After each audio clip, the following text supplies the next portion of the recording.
नमस्कार, मैं शंभू कुमार सिंह और आप देख रहे हैं नेशनल दस्तक। आज दिल्ली में 2 वारदातें हुई और दिल्ली पुलिस की तारीफ करते हुए मैं थकूंगा नहीं, और खासकर टेलीविजन अखबार की। सोचिए, सुधीर चौधरी हो, अमन चोपड़ा हो, तमाम जो पत्रकार हैं वो प्राइम टाइम में दिल्ली में एक नाबालिग बच्ची की साहिल नाम के आरोपी ने हत्या कर दी।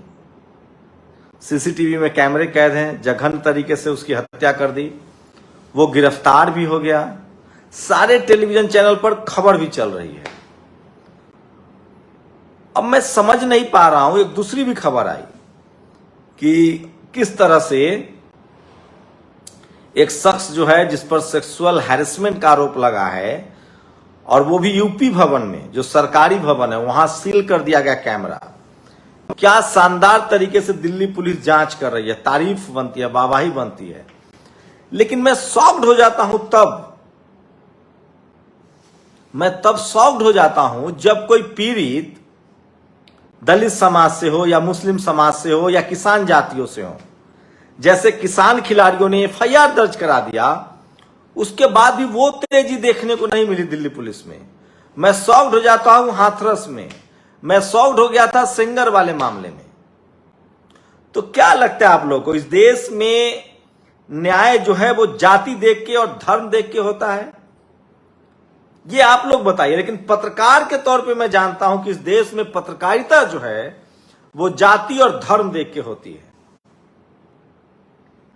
चाहे हाथरस का मामला हो, चाहे डेल्टा मेघवाल का मामला हो, चाहे पायल तडवी का मामला हो, चाहे रोहित वेमुला का मामला हो, चाहे एनसीआरबी के डाटे उठा के देख लीजिए।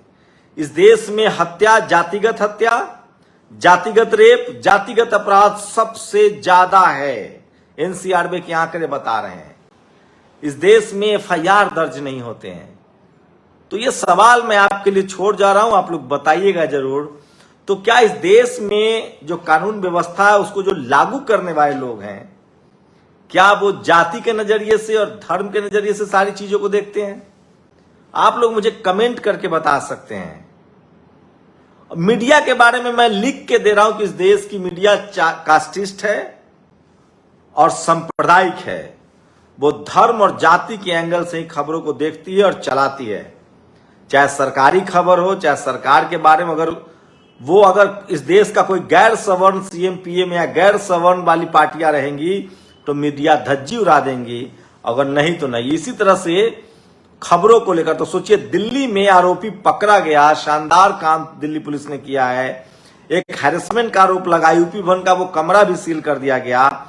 लेकिन ये सारी सक्रियता महिला खिलाड़ियों में नहीं दिखाई गई। कोई दलित, पिछड़ा, आदिवासी, किसान जातियों की बच्ची हो, और अगर आरोपी रसूखदार हो, रसूखदार जाति से हो या रसूखदार पद पर हो, तब ये इस तरह की तेजी नहीं दिखाई जाती है।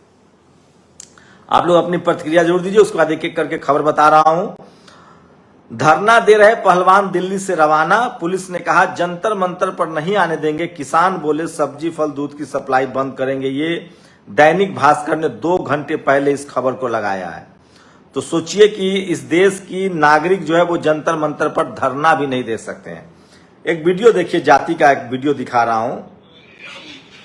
इस पर कोई कार्रवाई नहीं होगी। नहीं, इसमें थक चुका है, तुमने गिलास पी लिया। ये तो पहली बार हमारे जीवन में पहली बार ऐसा हुआ है। अच्छा जाओ हट जाओ, अपना परिवार पढ़ो, हटो यहाँ से, हटो।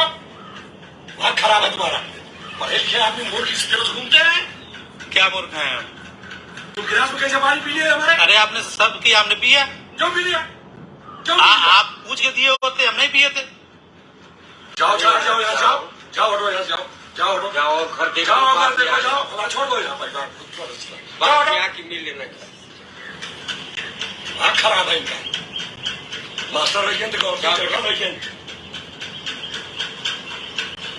होश में आते हो कि नहीं? क्या है? जाओ, मतलब पढ़े लिखे आदमी है, इसमें कहने में क्या है? इसमें कुछ कहने में बुराई है? नहीं, पड़ोसी है। पड़ोसी हो, पड़ोसी रहना चाहिए। भैया हमारे यही घर हो, हम फलाने घरे करेगा, यही मास्टर है क्या? तो तू अंग्रेजी प्रधानाध्यापक होइएगा, कलेक्टर होइएगा। हम तो ये नहीं करें, हम कलेक्टर हो गए। नहीं तो जाओ, हटो यहाँ से, हट जाओ। आप हमारी आंख के सामने से हटो ना, जाओ यहाँ से। ठीक है, जा रहे हैं, जाओ हटो यहाँ से। अब बताता हूं मैं क्या मामला है। 21वीं सदी में है, संविधान का राज है। किसी ने ठीक ही कहा है कि सोचिए बाबा साहब ने कितना लड़ा होगा जब संविधान नहीं था।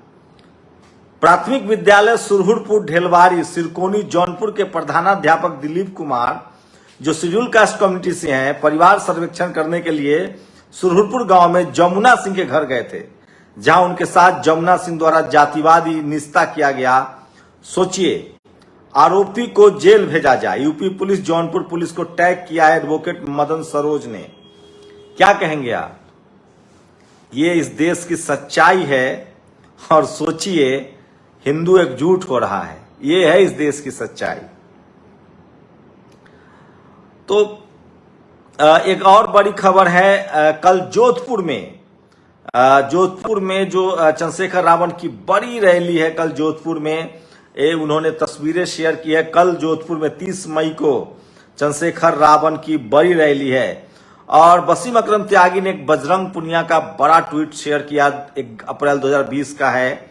एक कुत्ता भी एक दिन रोटी खाकर आपका वफादार बन जाता है, पर कुछ इंसान देश के अजान अनाज जन्म से खा रहे हैं, फिर भी वफादार नहीं हो पाए। तो सोचिए, ये सारा मसला हिंदू मुस्लिम में ये फंसे हुए थे, लेकिन जाट, गुर्जर, पटेल, मराठा, लगातार ये लोग शोषित और प्रताड़ित हो रहे हैं। आज तो गुर्जर समाज के एक विधायक के साथ जो हुआ वो दिखाऊंगा, किस तरह से वो रैली निकाल रहे थे मिहिर भोज को लेकर और किस तरह के परिणाम हुए हैं। लेकिन कल 30 मई को एक बड़ी रैली है। ये मैं बता दूं, जगह आपको बता दूं कि ये जोधपुर में बड़ी रैली है कल चंद्रशेखर आजाद की, जो आजाद समाज पार्टी के नेता है, उनकी जोधपुर में बड़ी रैली है। भी उन्होंने शेयर किया है, ये वीडियो सुनिए उनका, ये वीडियो शेयर किया है। महापुरुषों के कारवां को लूटने नहीं देंगे और लूटने वाले पर चैलेंज करना चाहते हैं कि याद रखो, अभी महापुरुषों का खून, उनके बच्चे जिंदा है, आमना सामना होगा, आर पार का मुकाबला होगा। आप लोग तैयार हो जाओ, मैं अपने समाज को तैयार कर रहा हूं। हम अपने तो चंद्रशेखर रावण लगातार सोशल जस्टिस के लिए, बहुजन समाज की यूनिटी के लिए लगातार लड़ रहे हैं। उन्होंने महिला खिलाड़ियों का भी समर्थन किया था। ये देखिए, ये मध्य प्रदेश में कोई चीज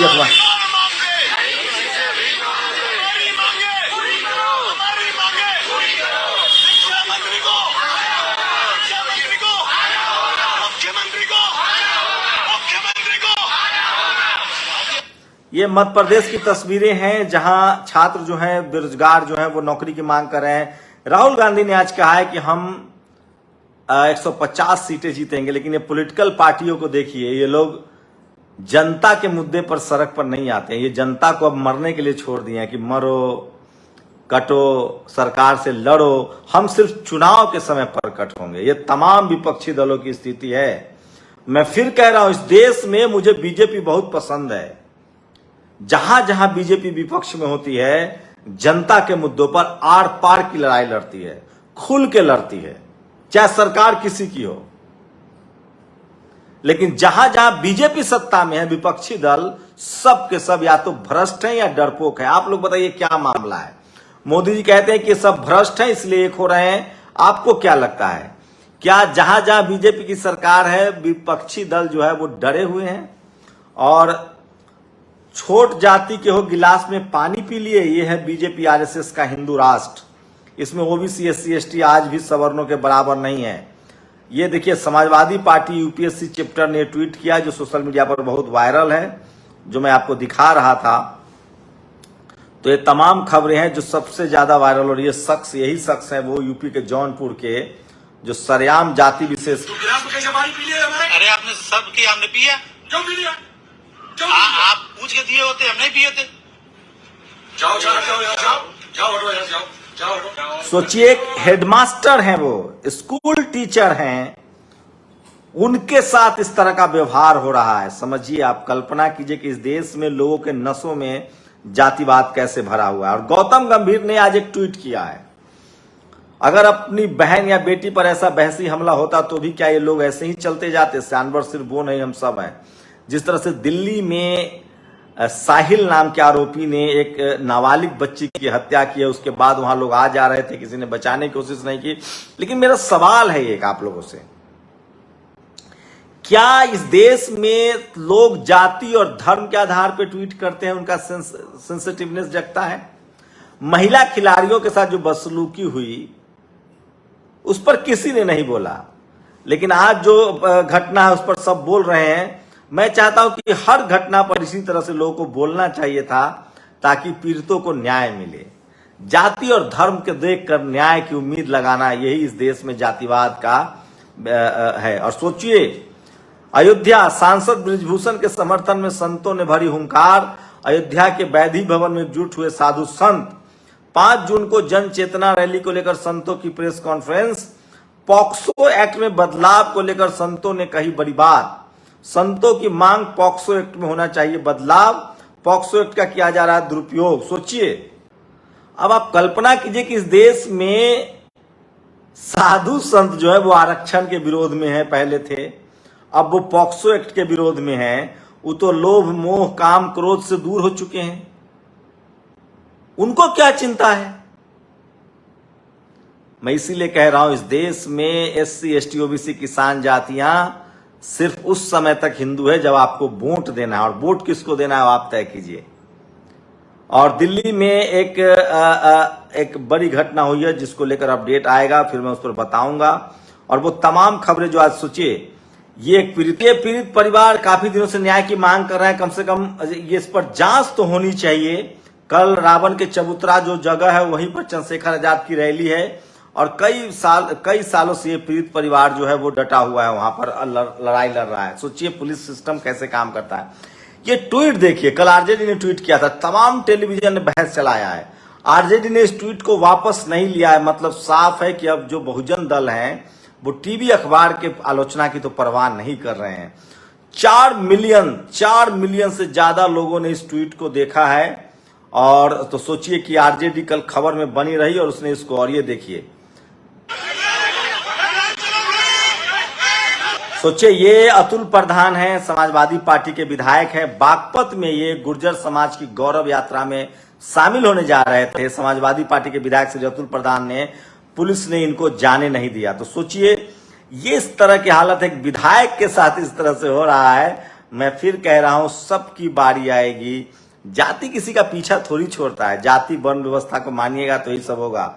और दिल्ली में यूपी भवन में महिला का यौन उत्पीड़न, 2 बड़े मंत्रियों से मिलवाने के बहाने बुलाया। पुलिस ने सील किया कमरा नंबर 122। तो ये बड़ी खबर है जो सोशल मीडिया पर वायरल है। और तो देखिए, अखिलेश यादव ने महिला खिलाड़ियों का भी समर्थन कर दिया। तो ये तमाम बड़ी खबरें थी जो आज सोशल मीडिया पर वायरल है। सोशल मीडिया ही सच्चा मीडिया है, सोशल मीडिया ही बहुजन मीडिया है। जो जबरदस्ती हुई है दिल्ली में, यही तो है बेटी बचाओ। जब वोट चाहिए था तो बेटी बचाओ का नारा दिया, आज बेटियों को अपमानित कर रहे हैं। अब वोट की जरूरत नहीं है तो इसलिए क्यों बेटी बचाएंगे? यही बेटियां, यही नारी, यही बेटियां, यही माताएं बहनें इनको अगले चुनाव में सबक सिखाएंगे। और ये अपमान लड़कियां भूलेंगी नहीं, प्लेयर्स भूलेंगे नहीं जो अपमान भारतीय जनता पार्टी ने किया। तो मैं फिर कह रहा हूं, विपक्ष के सारे नेता इसी फिराक में हैं कि जनता खुद परेशान होकर उनके साथ आएगी। सोचिए, ये इनकी राजनीतिक समझ है, सामाजिक समझ है। चलिए, आप लोग अपनी प्रतिक्रिया जरूर दीजिए। मेरी कोशिश होती है कि वो खबरें जो आम लोगों की खबरें हैं, गरीब लोगों की खबरें हैं, शोषित वंचित समाज की खबरें हैं, और जो अपोजिशन के नेताओं की खबरें हैं जो टीवी अखबार नहीं दिखाता है, सोशल मीडिया पर उसको आप तक पहुंचाया जाए। आप लोग की प्रतिक्रिया बहुत जरूरी है। शुक्रिया। नेशनल दस्तक की आपसे गुजारिश है कि अगर इसको बचाना चाहते हैं तो नेशनल दस्तक को सब्सक्राइब करने के लिए रेड कलर के सब्सक्राइब बटन को दबाएं, फिर बेल आइकन की घंटी दबाएं। नेशनल दस्तक को बचाने के लिए बहुत जरूरी है कि हर खबर को शेयर करें, लाइक करें, कमेंट जरूर करें।